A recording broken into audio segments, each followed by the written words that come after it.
Welcome to the program. There is the People's Bench, where we bring it the way it is. If it is white, we say it is white. If it is black, we say it is black. I am your host, Fred Ogweno, and we are coming to you from Muthu Silver Springs Hotel here in Nairobi, a very nice place where you can just come and enjoy wonderful services. And for much more, you can scan the QR code on your screen. You will be able to find more services about Muthu Silver Springs Hotel. Tonight, we are looking at President William Ruto, 3 years in office. What has he done? What has he achieved from the great promises that he gave to the electorate during the last campaign? He spoke about uplifting the lives of hustlers. He spoke about huge promises. Has he fulfilled them? And are you happy?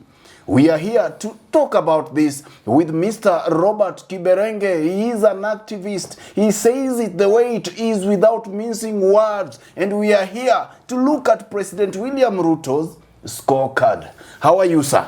I'm very fine, friend. Welcome back to the bench. Thank you so much. Yes. Thank you. Nice to have you. Thank you. Pleasure. Yes. Yeah. Now, I don't know if there is something that I've not said about you. Probably you can say it to our viewers. I'm Robert Kiberenge. I'm an activist. I'm an accountant by profession, and basically I like civic engagement, and I like advocacy so much, advocating for policies that are people oriented, and also a social justice activist. So we are speaking about Ruto at 3 years. I think on 13th, he will be completing 3 years in office since he took over. And as you have said, President Ruto made very exciting promises to Kenyans. Very, very exciting promises. In fact, he promised heaven on earth. And that's why he was elected. That is why people preferred him, because of the revolutionary pledges he made.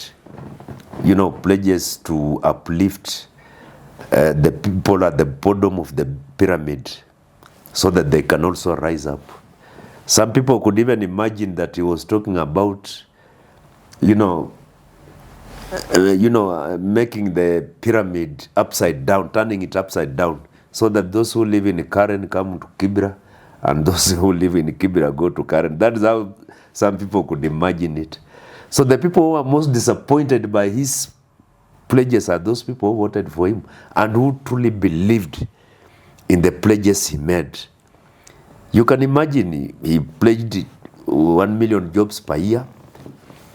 We are going to discuss here if he has achieved and how much he has achieved. He pledged a double-digit economy. We are not there. He pledged free secondary education. We are not there. He pledged various things. Very exciting things. I hear you. Yes, and personally, if you ask me, he has not achieved even a quarter of what he pledged. I want you to rate him in a scale of 1 to 10. How would you in a scale rate of him? In a scale of 1 to 10, I will give him 3. Do you know why I'm giving him 3? Tell me. His promises were over 200. And so far he has tried so much and tried to achieve 7, although he has not achieved. So 7 out of 200, that is, 3.5%. So I give him 3 out of 10. Mm-hmm. Yes. Look, he promised that he was going to establish Hustler Fund. He brought the fund. He's given young people the money. People are taking 500, and he says that they're okay with it. Let me tell you, Fred, I think that one was, Hustler Fund was just an over-ambitious plan I think to me it is tokenism. It is a handout. Because you cannot give people 500 shillings so that they can start business. 500 cannot change somebody's life. 500 shillings. And you see right now they are saying that Hustler Fund, people have not repaid what they borrowed. Very, very few have repaid. And imagine you start Hustler Fund and then you overborrow locally. You see, you overborrow locally, the government overborrows locally so that it overcrowds the private sector out of credit facilities. The government is borrowing so much locally so that people cannot access credit locally. And then you say you have created a Hustler Fund. Fred, you remember just a few years, maybe 2-3 years ago, banks were hawking loans on the streets, literally hawking loans. At the Kencom, you could get a tenth of KCB, a tenth of Equity, and if you pass there, they are trying to persuade you to come and see their loan products.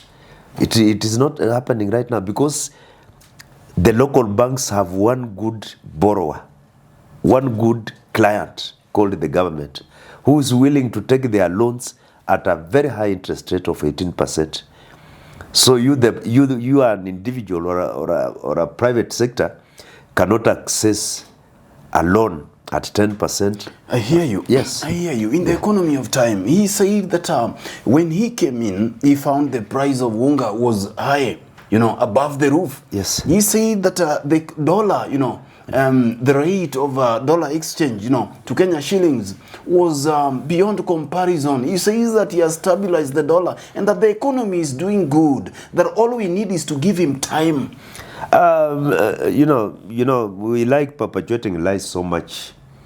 And I think that is what Ruto's government thrives on, perpetuating lies so much. When Ruto was taking power, the dollar was at 119. You can check if I'm lying and tell me. It was at 119. Immediately he took power, the dollar shot up to 160 and above. Then it started coming down after a few months. So that is a situation where President Ruto creates a problem so that he can solve it. And that is hoodwinking Kenyans. He found the dollar at 119, then it shot at 160. So that one is an artificial, inflation or an artificial devaluation of the Kenyan shilling, so that in our eyes, we could see that actually Ruto has solved a problem. The housing program, affordable housing program, today is just said that over 320,000 Kenyans are working in those sites. They are engineers. They are those people who are doing various kind of jobs and suppliers. Is transforming the economy. But you, the civil society members, you people in Bunge la Wananchi, you seem not to be seeing this. I think the what we call affordable housing is a good idea. It's a good idea, but there are several questions about this affordable housing. First of all, the land is free. It is public land.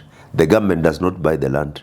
Secondly, the government deducts money from people's payslips to build those houses. How do you deduct people money and free land? Then you sell it. You sell the houses. You sell the house. Where does this proceeds of those sales go? Secondly, ownership of those houses. Are those people given any document to show that you own this house? It is now yours. Go to Mukuru and find out if people have been given any document to show that you own this house. You might wake up one day and you are told you have to leave this house. It's not yours. So there's no document of ownership. And about creation of jobs, we are told that over 200,000 people are working in those on the affordable housing projects. But for how long? Those are not sustainable jobs. We need to create sustainable jobs, and the only way to create sustainable jobs is to invest massively in manufacturing. Tell me one good thing from President William Ruto, my brother. It seems like there is nothing good that comes from William. One good thing from President William Samuel Ruto, I have seen what he has done, renovation of our stadiums. And there is a very nice stadium coming up called Talanta Stadium. That is a very good thing from this government. But were it not for former CS Ababu Namamba's initiative, we could not be seeing those things. Kenya qualified to host CHAN because Ababu Namwamba, when he was a CS, he initiated the bidding so that Kenya can host CHAN. If you have a good CS in your government, your government can achieve something.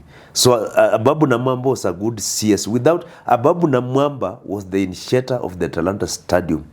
He is the one who approached the Chinese, and then he brought Ruto into the initiative. So those are some of the good things I have seen from President William Samuel Ruto. And also the price of unga, which is also which went down for some few months, but right now what is the price of unga? Some packets, some brands are going at 200. I think the lowest price right now it could be 160 if I'm not wrong, the lowest. So we are headed back to where we were about unga. And also another good thing about him is the fertilizer. It was 7,500. It was above 6,000, I think. But right now, people can get fertilizer at 2,500 Kenya shillings. So there are good things I can say about Ruto, but we are judging Ruto against his manifesto. He promised so much. But he needs time. He argues that he needs time. He should be given time. No, he gave himself timelines. He told us, chini ya siku 100, I'll have done this. In 6 months, I'll have done this. In 1 year, I'll have done this. So we are going as per those timelines. It is not us who gave him those timelines. It is not us. Fred, look here. President Ruto found school capitation at 22,000 per child, secondary school students. 22,000.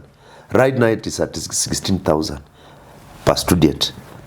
Should the school capitation be rising up with the time or reducing? It should be rising up.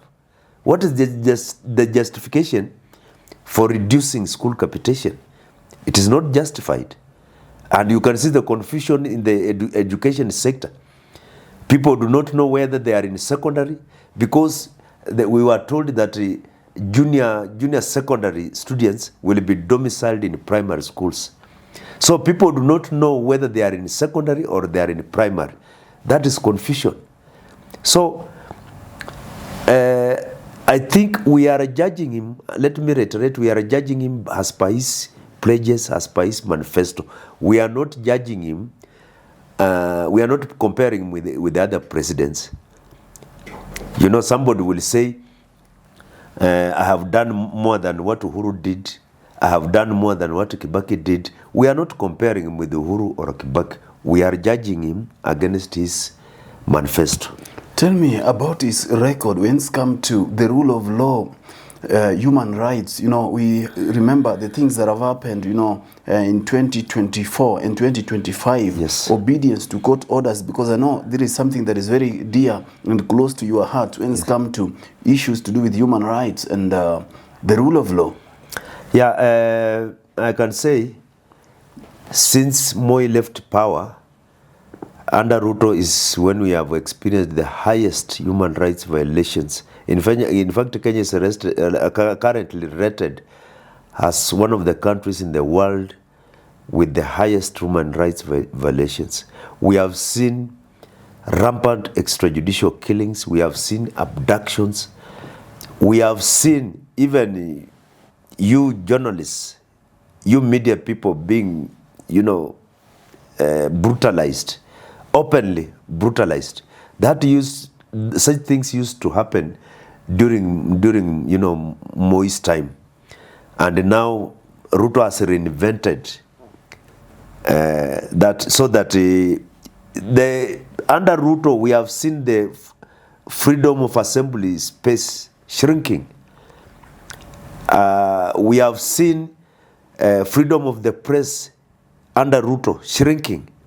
We have seen freedom of expression, freedom of picketing, and freedom of demonstration shrinking. And those are rights provided for under our constitution. And President Ruto thinks that those ones are just mere suggestions. They are not mere suggestions. Those ones, in fact, are birthright rights given under our constitution, and the government is obligated to respect those rights. So currently we have even people still missing who were abducted since June last year, June 2024. We have people who are still mourning their loved ones up to now. So I think under Ruto, and when we enumerate all these things, we are judging him against what he pledged. But he has set up a team to work on the modalities of how to compensate those who were victims of police brutality. But again, you civil society members, you are opposed to this. Then what do you want him to do? Fred, let me tell you. Tell me, my brother. That panel of compensation, sisi tunaita kamati ya matanga. Allah? That panel, yes, hiyo ni kamati ya matanga. That panel of compensation is unconstitutional. That panel headed by Makau Mutua is very unconstitutional. It's unconstitutional in the sense that our constitution of Kenya, Article 59, Sub-Article 9, it says government shall enact legislation to provide for the protection of victims. That is our constitution. Government, in compliance to that article, the parliament enacted and passed an act of parliament that we call Victim Protection Act. The Victim Protection Act created something we call the Victim Protection Board. And the mandate of the Victim Protection Board is for the welfare of victims of various offenses. They could be victims of rape, victims of police brutality, victims of war crimes, and so on. That is the mandate of that constitutional board. So creating anything parallel is unconstitutional. And I'm wondering, Makau Mutua is a law professor who does not know that there is a Victim Protection Board created by the Constitution of Kenya. So that one is unconstitutional. If we cannot use the Victim Protection Board, then why can't we use the Kenya National Human Rights Commission?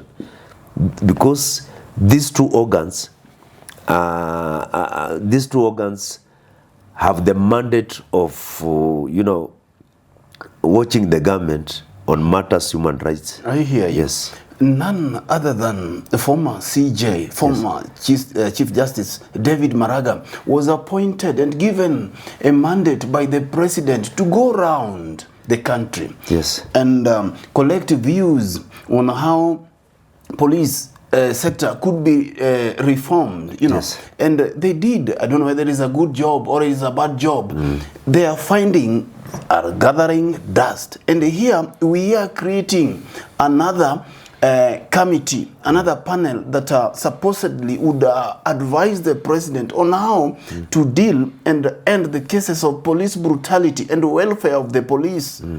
Yeah, even that task force that was headed by Maraga, which went around the country collecting views on police reforms, police welfare, it was also unconstitutional. Because we have the Police Service Commission, whose mandate is the welfare of the police. We have another body called IPOA, whose mandate is oversighting the police. So, I mean, the drafters of the Kenya Constitution 2010 envisaged all these things. Constitution 2010 has the answers to all our problems. If we implement Constitution 2010, we solve 90% of our problems. But you know, we are implementing Constitution 2010 in bits, in small bits. We have not implemented our Constitution. If we implement it in its entirety, we solve our problems, 90% of our problems. Or we are selecting the parts that are suiting us, you know? Yes, of course. The parts that we like. Yes. Yeah. Now, tell me about President William Ruto's record or achievements when it's come to issues to do with security, you know? I think under President Ruto,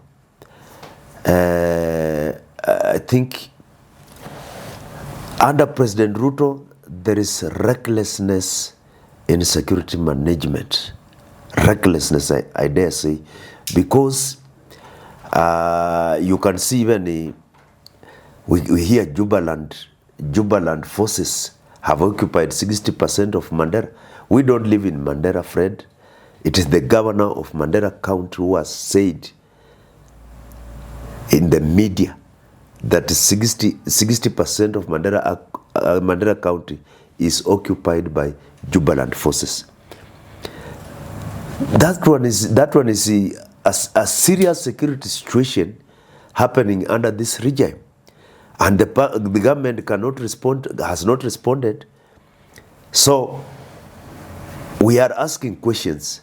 What business does the Kenya government have with the Jubaland forces? Because the government has not reacted to that situation. But if it was Gen Zs demonstrating on the streets, Ruto would have deployed the KDF. Maybe they are not a security threat to the country and the government has not complained. No, that one, we call it, even if you read our constitution, even if you read what law, we call it external aggression. External aggression. We cannot have foreign forces occupying a section of our country, an entire county, then we say it is not a security threat. They have not killed anybody. It is a security threat to us because those ones are foreign forces in our land. Now, supposing they occupy the entire county that way, then at some point they turn on us. I hear you. Tell me about illegal gangs, you know, controlling the city. They are everywhere, you know, people being shot, you know, on motorbikes in town right here in Nairobi, in the CBD, you know, people are being mugged. Crime has become the order of the day, and we have police who are being paid. Kenyans are being stabbed, you know, all these things. And we have the president and the inspector general of police. They are saying that those who have lost their valuables should go and report to the police. They don't know about that. And that is the recklessness I'm talking, the security recklessness or incompetence I'm talking about this government of President William Ruto. That gangs and thugs are ruling our streets, the capital city, the CBD, Central Business District of the capital city. People are not safe daytime. That is recklessness. And Murkomen, who is the CS for Interior, is not even concerned. The governor of Nairobi City County, Sakaja, is not even concerned. But Murkomen is very quick to give orders, unlawful orders, for police to shoot Gen Z. President Ruto is ready to give unlawful orders, police to shoot Gen Z. Who else? I don't know. That MP for this is called Nelson Koech. Also make those outrageous statements. But we have not seen Murkomen giving police orders to shoot the thugs roaming our streets, terrorizing people on the streets, mugging people at the Ambassador, at Kencom. We have not seen even a serious security meeting over the same. So that is the recklessness of this government. It is incompetency.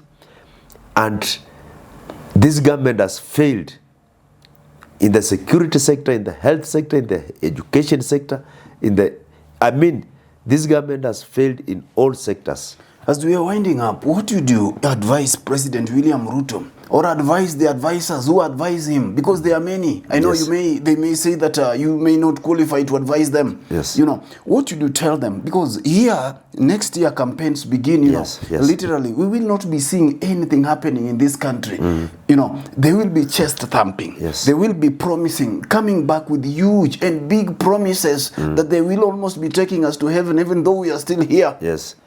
Yeah, President Ruto has, as you have mentioned, has got 21 advisors as we speak right now. Kibaki had 3. I think Uhuru had 5 or what? I can't remember. Ruto has a record 21 advisors and constitutional advisors, because our constitution says the legal advisor to the president and to the government is the attorney general. So, and I think those advisors, I wonder how they advise Ruto, or it is Ruto who advises them on how to advise him. Because if I was given a chance to advise Ruto, as you have said, I would advise Ruto right now, in the remaining period, he must just do something that can give Kenyans a relief. Because Kenyans are hurting, there is pressure on the pocket, people's pay slips have been attacked, people have lost purchasing power. You can imagine somebody's half of the pay slips are going to taxes, almost half. So people are hurting. So what I would advise President Ruto, if I was an advisor, I would advise him to freeze all mega projects, to freeze them completely, and invest in manufacturing. Pump a lot of resources in manufacturing, pump a lot of resources in ICT hubs across the country, because the world has become a digital village, so that our youth can access opportunities through those digital hubs. Thank you. And lastly, I can advise him to invest resources in sports academies, particularly football academies across the country, because football has become a lucrative career in the world. People are earning through football. There are opportunities in Europe, in Bundesliga, in EPL, in those international leagues. Yes. So there are a lot of opportunities, and we have talent here. We have talent that we can export into those. Let us have football academies across the country. Let us freeze all the other mega projects, barabara kubwa kubwa nini. You saw the last time the Vietnam oil president was here. The Vietnam oil president, I think it was 4 months ago. And upon leaving Kenya, when he reached Vietnam, he said, I had a chat with the Kenyan president in Nairobi, and the Kenyan president is speaking big English, but with nothing behind it. Oh my. Yes. Let's end it there. And with that, we come to the end of our program tonight. It has been the People's Bench coming to you from Muthu Silver Springs Hotel here in Nairobi. It was a wonderful and a candid conversation with Mr. Robert Kiberenge. He's an activist. He says that in a scale of 1 to 10, he would give President William Samoei Arap Ruto 3 only. He says that things are not good and the president must allow his advisors to advise him and not the opposite. Thank you so much. I've been your host, Fred Ogweno. We do it again next time, and remember to subscribe so that anytime we have this kind of conversation, you will be able to follow them and watch them. Thank you so much for watching, and thank you so much, sir, Thank for you so coming much. to the bench. Thank you for that hosting was good. me. Thank you. We do it again. Thank you. Thank you, and bye-bye.